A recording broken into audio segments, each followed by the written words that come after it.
Tervist! Minu selja taga on meie kõige uuem kortermaja. Erinevalt kõikidest eelnevatest on see maja 3-korruseline. Ja selleks, et ka kõige ülemisele korrusele pääseks iga inimene, on hoonesse paigaldatud ka lift. Veel 8 kuud tagasi ei olnud selle koha peal mitte midagi. Õigemini siin oli discgolfi rada, mis praeguseks on nihutatud meie hoovist välja poole. 4 kuud tagasi juulikuus saime pidada sarikapidu, sest siis oli maja saavutanud oma täiskõrguse ja katus peal. Täna on taas põhjus pidutsemiseks, sest maja on lõpuni valmis, viimistletud, sisustatud ja isegi lift on tööle pandud. Täpselt nii, nagu juulikuus lubatud sai. Järgmisel nädalal hakkavad pihta siin meie kõige uuemate töötajate koolitused.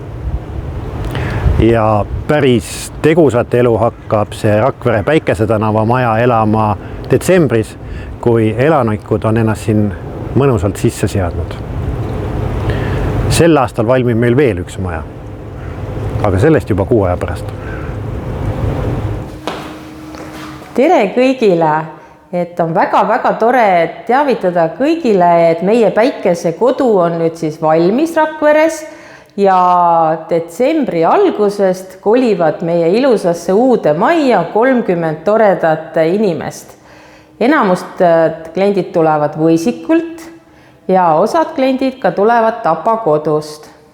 Päikse kodus on meil 5 pere ja igas peres hakkab elama 6 elanikku. Meie majas on ainukordne see, et meil on lift, millega siis saavad ka sõita esimesel korrusel olevad ratastoolidega kliendid 3. tegelustuppa, kus siis toredasti erinevaid tegevusi teha. Meie Päikse kodus hakkavad elama meie elanikud tegusat elu.